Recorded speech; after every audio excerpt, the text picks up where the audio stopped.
Hello friends आम सहपाठी YouTube channel यही नुआ भिडियो रे आपण मानक मु स्वागत करुछि।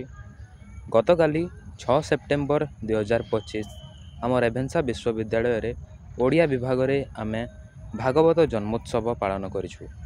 श्रीमद् भागवत विश्वास और विचार शीर्षक रे एक सभाटीए अनुष्ठित होइतिला, जोथिरे कि आम विश्वविद्यालय कुलसचिव कान्हूचरण मल्लिक मुख्य अतिथि भाव में आमको जोग देइथिले एवं मुख्य वक्ता भाव में आसीथिले नटवर शतपथी सार। तांको व्यतीत आहुरी 2 जण अतिथि गिरीश सार एवं आम बाबाजी सार एही सभारे आमको जोग देई तांकर बहुमूल्य वक्तव्य प्रदान करथिले तथा छात्र छात्री मानक द्वारा एक क्षुद्र नाटकटीए मध्य परिवेषण होइतिला। सेही क्षुद्र नाटकटी वर्तमान आपण माने देखिबाकू जाउछंती। नाटक परे परे आपण माने सुनिबाकू पाइबे सेही बहुमूल्य वक्तव्य गुड़िक।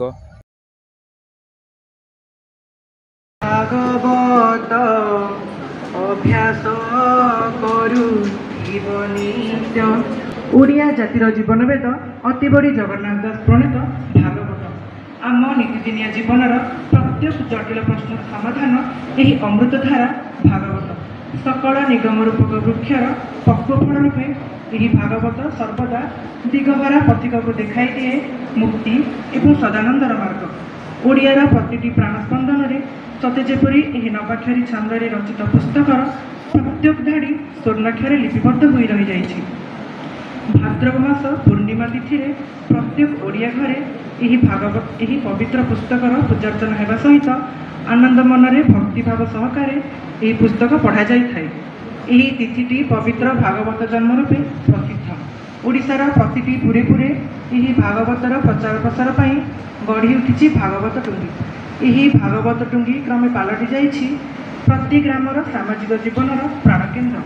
एहीपरि भाव में प्रतिटी ओडियार प्राण में भागवत प्रति जन्म होइछि भक्ति श्रद्धा और विश्वासर त्रिधारा। आजिर यही भागवत जन्म पालनर महार्घ अवसर में ओडिया विभाग रेभेन्सा विश्वविद्यालय द्वितीय और तृतीय वर्षर छात्र छात्री प्रस्तुत करुछु यही क्षुद्र नाटक परमशास्त्र भागवत।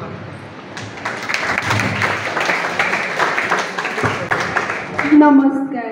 नाटक परमशास्त्र भागवतर प्रथम दृश्यर परिसर मध्य को मु आपण मानकु स्वागत करुछि।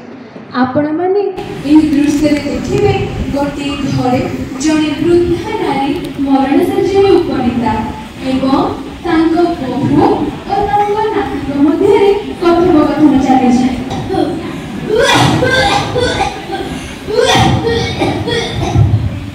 नानी नानी मां को देखो गए दिनों को दिन बिगड़ी होने लगी ना और देखा किसी ठीक लगा तुम्हें बोलो ठाकुर को भागवत कथा नहीं आसीबो। हां हां मैं संगे संगे जे नहीं आछी अंतत शेष समय मां को कहले दी पद भागवत से पढ़ी जीवन संजाल मुक्ति पाई।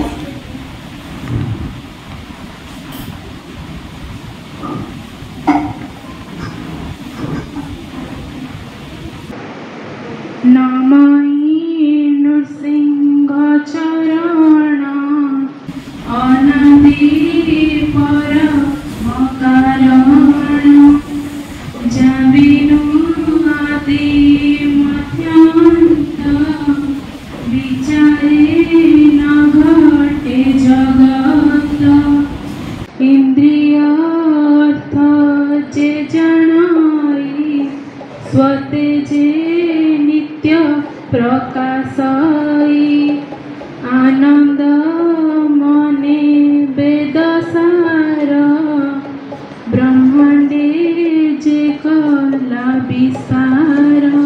माँ माँ ये भागवत पढ़िले कौन हुए के भागवत कौन जे जे माँ ये भागवत सुनिले कौन हेबा। अरे बाबा ये भागवत बोला हम सर्वस्व मनुष्य तार शेष समय तीन ठारे भागवत कानर पड़े से जीवन जंजाल चक्र मुक्ति पाए। हाँ ये भागवत किए लिखिथिले ये सुनिबाकू एते मधुर केते आनंद लागुछि सुनिबाकू। अरे बाबा ये भागवत बोला हमर जोगा बसी लिखिथिले तो भलिया छोट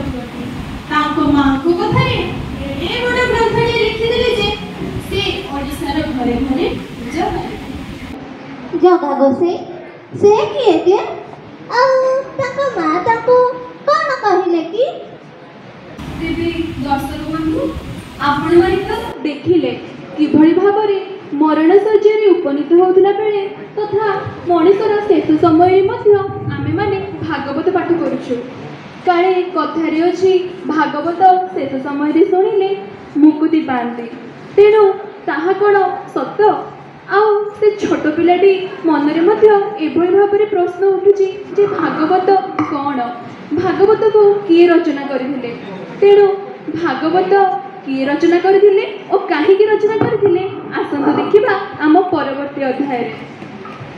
तवकथामृतं तप्तजीवनं कविभिरीडितं कळमसावहं श्रवणमङ्गलं श्रीमदादासतं भुवि गुणन्ति ते भूरिता जना।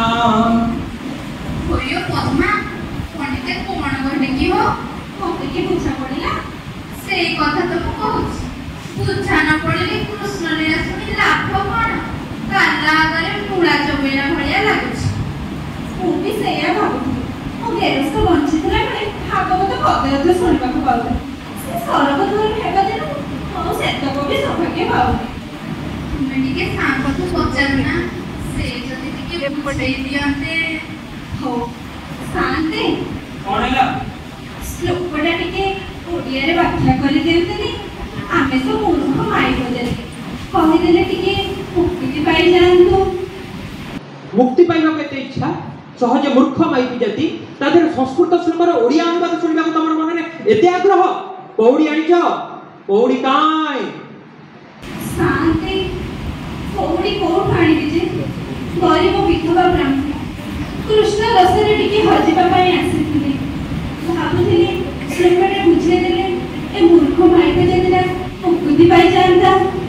ओ देखुची बड़ आस्पर्धा तमर सहजे कौड़ी नहीं द्वितीय तो मूर्ख माइपी जाति तृतीय रे संस्कृत भागवतर ओडिया अर्थ सुनिबा को एते आस पड़बा बड़धर को आसले बेले कौड़ी आनी के आसीबो यदि कौड़ी आनिबो ताहाले मो अर्थ बुझाई देबी अर्थ पर्थ बुझाइबारे किछि नाही जाओ। तेबे आपण माने देखिले तो अन्य कौड़ी टिकक पाई पुराण पंडा माने संस्कृत भागवत चर्चा करुवा समय रे ओडिया रे व्याख्या करि देबा को मना करि देले। सामान्य कौड़ी टिकक तांको पाई एते अधिक महत्वपूर्ण होई गला जे से संस्कृत भागवत को टिके ओडिया रे बुझाई मध्य देले नाही। तेणु से संस्कृत भागवत सुनिबा भितरे अन्यतम थिले जगन्नाथ गोसाईंकर माँ पद्मावती देवी। तेबे से पद्मावती देवी जाई जते बेले तांको पुत्र को ए विषय कहिबे तार समस्यार समाधान कोन तांको पुत्र करि परिबे। आपनको मन को एही प्रश्न आसुथिबो ना, आसनु देखिबा परवर्ती अध्याय। जगा ए जगा आसे खाइबो खाली सेंट मुसु हाँ माँ बार बार मत भी भारी भोक आसे मिसिक दु घंटे भुंजी दबा आ बो खाइबो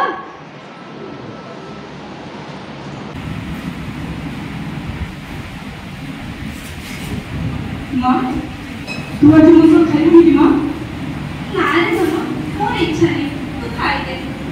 कहीं कि माँ तो मन को दुख है कि माँ ना रे मोर में मन दुख हबो तू खाई दे लो तू खाई दे।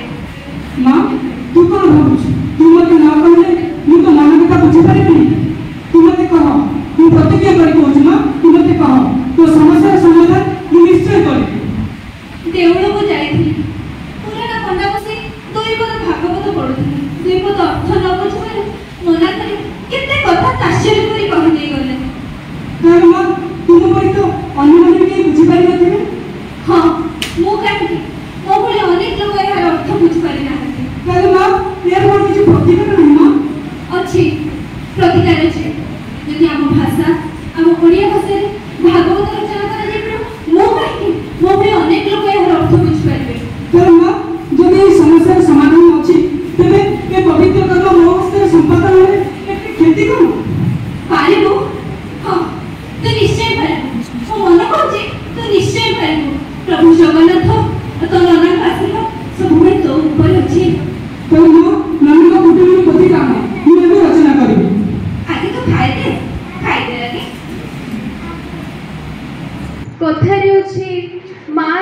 ଆଖିର ଲୁହ କେହି ପୁଅ ଦେଖିପାରେ ନା। ଠିକ୍ ସେଇଆ କିଛି ହେଇଛି ଏଠି।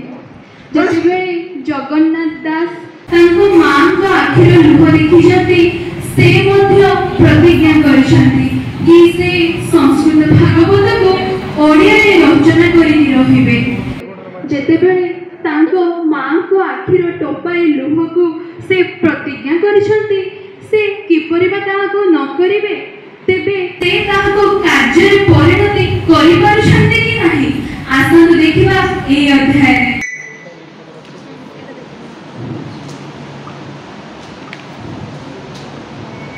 ନା କଣ ଯେ ଲେଖିବି କିଛି ବି ଏଡ଼େ ବଡ଼ ବିଶାଳ ଗ୍ରନ୍ଥ ଯାର ଆଦିପ୍ରାନ୍ତ କିଛି ବି ପାଉନି, କେଉଁଠି ଯେ ରଚନା କରିବି କିଛି ବି ଜାଣିପାରୁନି। ମାଆଙ୍କୁ ସିନା କଥା ଦେଇଦେଲି, ହେଲେ କେଉଁଠୁ ଆରମ୍ଭ କରିବି କିଛି ବି ଜାଣିପାରୁନି। ହେ ଜଗତର ନାଥ ଜଗନ୍ନାଥ, ହେ କାଳିଆ ଶାନ୍ତ, ମୋର ପଥ ପ୍ରଦର୍ଶନ କର ପ୍ରଭୁ, ମୋର ପଥ ପ୍ରଦର୍ଶନ କର। ଜଗନ୍ନାଥ ଜଗନ୍ନାଥ ତୁମେ କ'ଣ ଭାବିଛ ଜଗନ୍ନାଥ? ଏତେ ବିଶାଳ କାର୍ଯ୍ୟକୁ ତୁମେ ଏକାକୀ ସମ୍ପାଦନ କରିପାରିବ? ନା ଜଗନ୍ନାଥ, ମୋର ଆଶୀର୍ବାଦ ବିନା ତୁମେ ଏ କାର୍ଯ୍ୟ ଏକାକୀ ସମ୍ପାଦନ କରିପାରିବ ନାହିଁ। ମୋର ଆଶୀର୍ବାଦ ବଳରେ ତୁମେ ବିଶାଳ ସଂସ୍କୃତ ଭାଗବତର ଓଡ଼ିଆ ଅନୁବାଦ କରିପାରିବ। ଆଉ ଶୁଣ ଜଗନ୍ନାଥ, ତୁମର ଏ ଓଡ଼ିଆ ଭାଗବତର ରଚନା ଦ୍ୱାରା ଏ ପ୍ରତିଟି ଓଡ଼ିଆ ଜାତି ତୁମ ନିମନ୍ତେ କୃତଜ୍ଞ ରହିବ ଜଗନ୍ନାଥ। ତୁମେ ଏ ଓଡ଼ିଆ ଜାତିର ଜୀବନ ବେଦ ରଚନା କରି ଏ ଓଡ଼ିଶା ଜାତିକୁ ନୂତନ ଦିଗ୍ଦର୍ଶନ ଦେବ ଜଗନ୍ନାଥ। ତୁମେ ଚିନ୍ତା କର ନାହିଁ, ମୋର ଆଶୀର୍ବାଦ ସଦା ସର୍ବଦା ତୁମ ଉପରେ ଜଗନ୍ନାଥ। ତୁମେ ଉଠ, ଧର ତୁମର ଲେଖନୀ, ଯାଅ ଜଗନ୍ନାଥ। ଏ ଓଡ଼ିଆ ଜାତି ତୁମର କୃତିତ୍ୱକୁ ଅପେକ୍ଷା କରିଛି ଜଗନ୍ନାଥ। ତୁମେ ତୁମର କର୍ତ୍ତବ୍ୟ ପଥରେ ଅଗ୍ରସର ହୁଅ। ମୋର ଆଶୀର୍ବାଦ ସଦା ସର୍ବଦା ତୁମ ଉପରେ ଅଛି।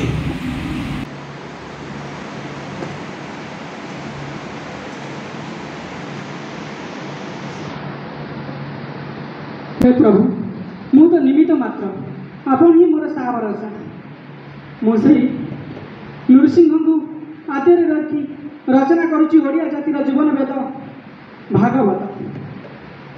ନମଇ ନୃସିଂହ ଚରଣ ଅନାଦି ପରମ କାରଣ ଲୀଳା ବିଧୃତ କଳେ ବର ଦେବ ମାନବେ ଅଗୋଚର ଜାତିନୁ ଆଦି ମଧ୍ୟନ୍ତ বিচারে ন ঘটে জগত। କଥାରେ ଅଛି, ଯେତେବେଳେ କୌଣସି କାର୍ଯ୍ୟ କରିବାକୁ ମନରେ ପ୍ରତିଜ୍ଞା ସୃଷ୍ଟି ହୋଇଥାଏ, ସେତେବେଳେ ସ୍ୱୟଂ ଭଗବାନ ମଧ୍ୟ ଆମକୁ ତାର ରାସ୍ତା ଦେଖାଇ ଦିଅନ୍ତି। ଠିକ୍ ସେଇଆ କିଛି ହେଇଛି ଆମ ଯୋଗା ଗୋସାଇଁଙ୍କ ସାଙ୍ଗରେ।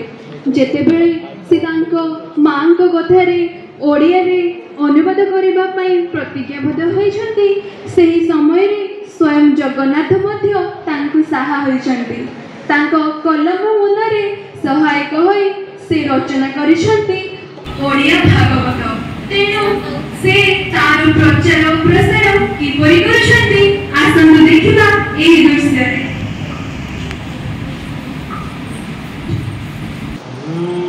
ମୋର ଭକ୍ତ ମୋର ମିତ୍ର, ସେ କରେ ଜଗତ ପବିତ୍ର। ମନୁଷ୍ୟ ଜନ୍ମଟି ଦୁର୍ଲଭ, ଯେବେ ଗୋବିନ୍ଦେ করে ভাব। কৃষ্ণ রতি ভগবান, কেবল নাম সংকীর্তন। করই শ্রবণ কীর্তন, লভই গোবিন্দ চরণ। আত্মার বন্ধু পদ্মনাভ, অন্য ভজনে কিবা লাভ। আত্মাকু আত্মা যেবে স্মরে, পরমানন্দরে বিহরে। আত্মাকু আত্মা যেবে স্মরে, পরমানন্দরে বিহরে। পূর্ব গীত কর্ম ফলে, যাচিমু দেউ ঠাই বড়ে।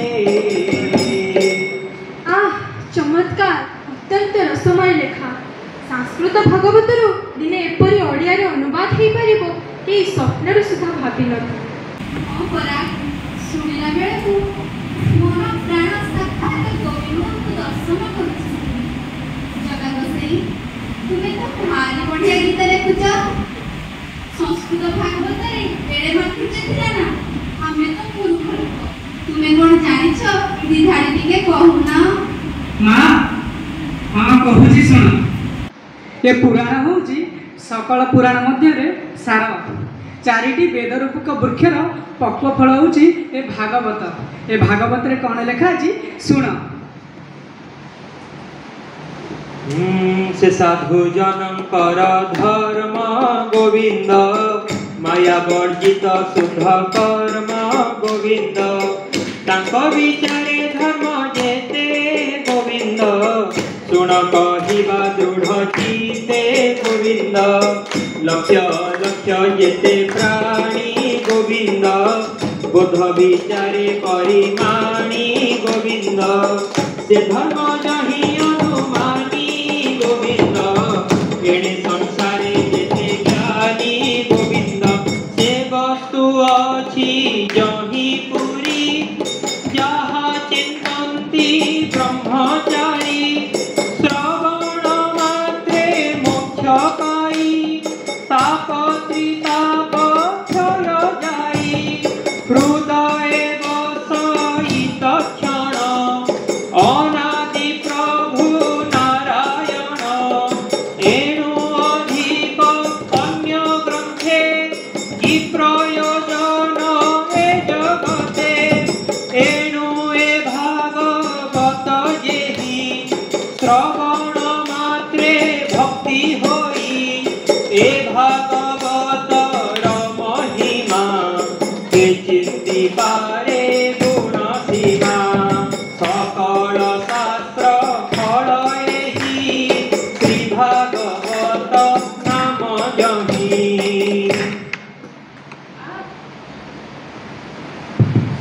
ଆହା ଅପୂର୍ବ! ସତରେ ମୋକ୍ଷ ପାଇଗଲା ଭଳିଆ ଲାଗୁଛି। ସଂସାର ଜଞ୍ଜାଳରୁ ବାହାରି ଦିପଦ ଭାଗବତ ଶୁଣିଦେଲେ ଓଃ କି ଆନନ୍ଦ! ଆଚ୍ଛା ଜଗା ଗୋସାଇଁ, ଏ ସଂସାରଟା କିଭଳି ପଦାର୍ଥ ତୁମ ଭାଗବତରେ କିଛି ଲେଖା ଅଛି କି? ମା, କେମିତି ବା ଲେଖା ନଥିବ? ଏ ପରା ହେଉଛି ଓଡ଼ିଆ ଜାତିର ଜୀବନ ବେଦ। କେମିତି ବା ଲେଖା ନଥିବ? ଏ ଭାଗବତ ହେଉଛି ସର୍ବ ମଧ୍ୟରେ ଶ୍ରେଷ୍ଠ। ଯେମିତି ପଥୁକଟିଏ ପଥଚାରଣ କରୁଥିବା ସମୟରେ ବୃକ୍ଷ ମୂଳରେ ଆଶ୍ରୟ ନିଏ, ସେ କ'ଣ ବୃକ୍ଷକୁ ନିଜର ବୋଲି କହେ? ଠିକ୍ ସେହିପରି ଏ ସଂସାର ମଧ୍ୟ କାହାର ନୁହେଁ। ଏ ସଂସାର ହେଉଛି ମାୟାମୋହ ସଂସାର। ଏ ପୋଥିରେ କ'ଣ ଲେଖା ଅଛି ସେ ସମ୍ପର୍କରେ ଶୁଣ। ବୃକ୍ଷ ମୂଳରେ ଯେନେ ଆସି, ପଥୁକି ବିଶ୍ରାମନ୍ତି ବସି। ବୃକ୍ଷ ମୂଳରେ ଯେନେ ଆସି, ପଥୁକି ବିଶ୍ରାମନ୍ତି ବସି। ପୁଣି ଚଳନ୍ତି ଶ୍ରମ ସାରି, ସେ ବୃକ୍ଷ ନୁହଁଇ କାହାରି। ସେହି ପ୍ରକାରେ ଏ ସଂସାର, କେ ପୁତ୍ର କେ କାହା ପିୟର। ଏ ମଣି, ଏଠି ଗୋଟେ ପାଲା ଚାଲିଛି ଆଉ। ଇଏ କଣ ଓଡ଼ିଆରେ ଭାଗବତ କହିବାକୁ? ସବୁ ଗୋଟେ ଗୋଟେ ପଣ୍ଡିତ ହେଇଯିବେ। ଆରେ ମଣି, ଭାଗବତ ସିନା ପଢୁଛ, ତତ୍ତ୍ୱ କାଇଁ? ତତ୍ତ୍ୱ ଦେଖା ତତ୍ତ୍ୱ। ଗୋସାଇଁ, ତତ୍ତ୍ୱ ଅଛି ଗୋସାଇଁ। ଶୁଣ, ଏ ପିଣ୍ଡ ବ୍ରହ୍ମାଣ୍ଡ ପରା ଏକମତ। এই ପିଣ୍ଡରେ ହିଁ ବ୍ରହ୍ମାଣ୍ଡ ଅଛି। ଶ୍ରୀ ଜଗନ୍ନାଥଙ୍କୁ ଜାଣିବା ପାଇଁ କେବଳ ସଂସ୍କୃତ ଭାଷା ଦରକାର ନାହିଁ। ସେ ପରା ଭାବଗ୍ରାହୀ, ଭାବର ଠାକୁର। ସେ ପରା ଭାବକୁ ନିକଟ, ଅଭାବକୁ ଦୂର। ତେଣୁ ଖାଲି ଭାବ ଟିକକ ଲୋଡ଼ା ଗୋସାଇଁ, ଭାବ ଟିକକ ଲୋଡ଼ା। ଶୁଣିବ? ତତ୍ତ୍ୱ ଶୁଣ। মোহর তহ সৃষ্টি জাত, মোহি পারি জগত। ভূমিছে সত্ব রজতম, প্রকৃতি পুরুষ উত্তম। হৃদয় মধ্যে মন মোহি, হৃদয়ে ব্রহ্ম বোলাই। সর্ব সংকল্প ছাড় তুহি, সকল কর্ম মতে দেই। একান্তে বীর ভজ মতে গোবিন্দ, সংসার চিন্তা ছাড়ি চিতে গোবিন্দ। চমৎকার, কেতে সুন্দর বদলাইছ গোসাই। ও গোসাই, বুঝিলে কারণ কেতে দিন সংস্কৃত ভাগবত পড়ি আসছো, কিন্তু এতে এভাবে সুন্দর মাধুর্য ମୁଁ କେବେ ସୁଦ୍ଧା ପ୍ରାପ୍ତି କରିନି। ହେ ଜଗନ୍ନାଥ, ସବୁ ତୁମରି ଲୀଳା, ସବୁ ତୁମରି ଲୀଳା। गोसाई आज मुझे तुम पाखे बसली सब तुम ओडिया भागवत शुणी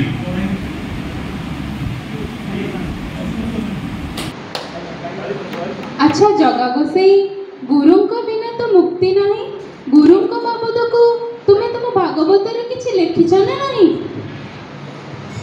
गुरु परा सर्वमध्य श्रेष्ठ गुरु को केମିତି भूलिଯିବି गुरु गोविंद एक गुरु ही होउछंती परमेश्वर गुरु को केମିତି भूलिଯିବି सुन गुरुंगर महिमा कौन लेखा अछि सुन गुरु को नमणि बनर गुरु ही साक्षात ईश्वर गुरु ये सर्वधर्ममये मोहिब तई गुरु देहे एहेनि गुरु भगवान से नहे मनुष्य समान एहेनि गुरु भगवान से नहे मनुष्य समान मते को जीव गुरु देहे मत हो गुरु भिन्न हे मते को जीव गुरु देहे मत हो गुरु भिन्न हे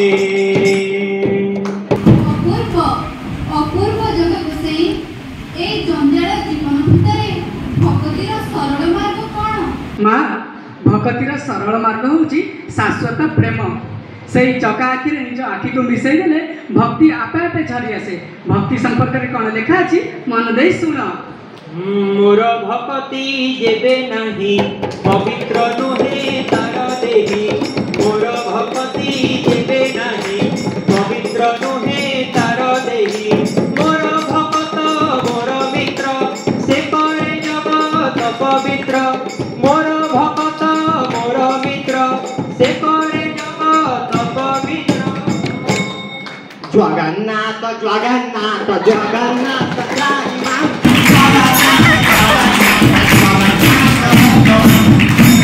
अयो पंडित ओया पंडित समना वकील रु आइतिले का भाबिले तमना जदी पूरी जाउची कि छोडे नै कि जिबार बहुत मैसूर भल भल चंदन आनी भाबिल तुमको देई देले तमे जगा दियार लगेई दब बड़ बड़ भल भल बाची बाची जो चंदन गुडा आनी तुमको तो देबी आ तमे तो एठी बसिक भागवत पढुछ ना कोन पढुछ मु तो जानि नै मूर्ख लोक नियो नियो हौ एठी दियो मु एठी प्रभुंका श्रीअंग रे लेपन करूची हाँ हाँ हाँ पंडिता कियो कल क्यों करुच सब नष्ट कर दौच किए लोक को ठकिया रखिए सुन सुन गोसाई मु कोठी चंदन कोठी कांथरे लेपन कली मु पूरा जगन्नाथ का श्रीअंग रे लेपन कली दिने ए स्तंभर पूरा श्री नरसिंह बाहर थिले सेहि पर जगन्नाथ मध्य ए स्तंभर रहिछथि बाई कांथरे रहिछथि मु तांकर घेर लेपन करिछि कोठी स्वाम ना तुम पतार पारि हबन बा पता खाली तुमर पता लोकन को ठकी करी जो पता गुडा कहउचंती है तांको विश्वास केति करी होए रोजा का पाखर कोयार लेखा चिड़ियार मोर सब छाड़िया मु जाउची है आहा आहा आहा की अपूर्व बासना रे महकी जाउची आज श्रीमंदिर रो गर्भगृह की अपूर्व बासना हेउची हठात करे किछि नथिला जगन्नाथ को श्रीअंगरु भासिया होई चंदन कस्तूरी कुंकुम एते दिव्य अपूर्व सुगंध को बासना होय पंडित तुमे कहि परबो कि बासना हठात करे श्रीमंदिर मध्ये क्यों तो कंपी आसु पंडित क्यों तो कंपी आसुची अरे गोसाई जानिलो हमर पा एडी जगा गोसाई श्रीमंदिर श्रीअंग रे चंदन लेपिबो बोली कहि ए तामिल आगंतुक आनिथिबा चंदन टिकु ए कांथरे लेपि देले जगा गोसाई तामिल आगंतुक आनिथिबा चंदन को एठी कांथरे बोली देले आउ श्रीमंदिर गर्भगृह रे जगन्नाथ को श्रीअंग महकी उठिला ए की कथा मते किछ बुझि पारुनी आता का बाबा ती पोता उडा गोया जय जगन्नाथ की माया रस्ती का बोलते आज्ञा भगवान कर भी माया से जय जगन्नाथ सब अपार तुम को संबंध को जो चंदन नेई गिरी आसिली तांको गोस्ती आज्ञा को देली जगा देर लगे दो सी तमरु कांतोर लगे दी मोर धारणा नथिला एते हबो धन्य धन्य तुम्हें जगन्नाथ दास धन्य तुम्हारा भक्ति तुम्हारे भक्ति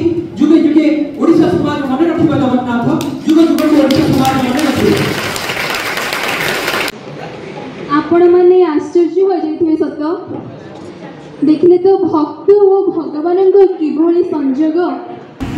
ଯେତେବେଳେ ବାହାରୁ ଆସିଥିବା ଆଗନ୍ତୁକ ଓ ବୁଢ଼ୀ ପଣ୍ଡା ସ୍ୱୟଂ ଜଗନ୍ନାଥ ଗୋସାଇଙ୍କ ଆଗରେ ହାର ମାନିଛନ୍ତି, ସେତେବେଳେ ସ୍ୱୟଂ ଭଗବାନ ମଧ୍ୟ ଚତୁର୍ଦିଗ ମୋହାଇ ଦର୍ଶାଇ ଦେଇଛନ୍ତି ଯେ ଜଗନ୍ନାଥ ଗୋସାଇ ସବୁଠାରୁ ବିଦ୍ୟମାନ। ତ ଏବେ ଆପଣମାନେ ପ୍ରଥମ ଦୃଶ୍ୟକୁ ଭୁଲି ଯାଇନାହାନ୍ତି ତ? ପ୍ରଥମ ଦୃଶ୍ୟର ଅଧାଂଶ ଚାଲନ୍ତୁ ଦେଖିବା ଆମେ ଏହି ଦୃଶ୍ୟରେ। ଆରେ ବାବା, ବୁଝିଲୁ ତ ଭାଗବତର ମହିମା, ଭାଗବତର ମହତ୍ଵ। ଏବେ ଚାଲୁ ମିଶିକି ଭାଗବତ ପଢିବା। ଗୋବିନ୍ଦ ଗୋବିନ୍ଦ ଗୋବିନ୍ଦ ପଦୁ ଗଳୁଛି ମକରନ୍ଦ।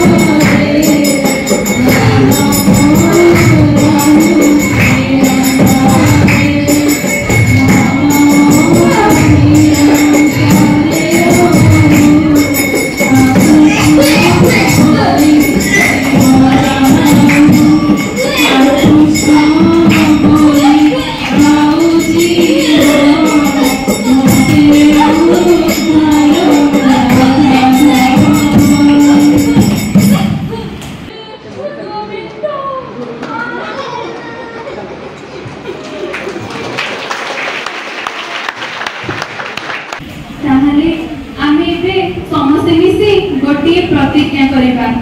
ଆମେ ପ୍ରତିଦିନ ଅନ୍ତତଃ ଗୋଟିଏ ଲେଖାଏଁ ଅଧ୍ୟାୟ ଭାଗବତ ପଢିବା।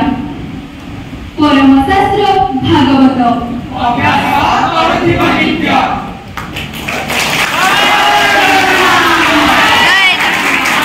ଏହି ନାଟକଟି ଆପଣମାନଙ୍କୁ କେମିତି ଲାଗିଲା କମେଣ୍ଟ ମାଧ୍ୟମରେ ନିଶ୍ଚୟ ଜଣାଇବେ।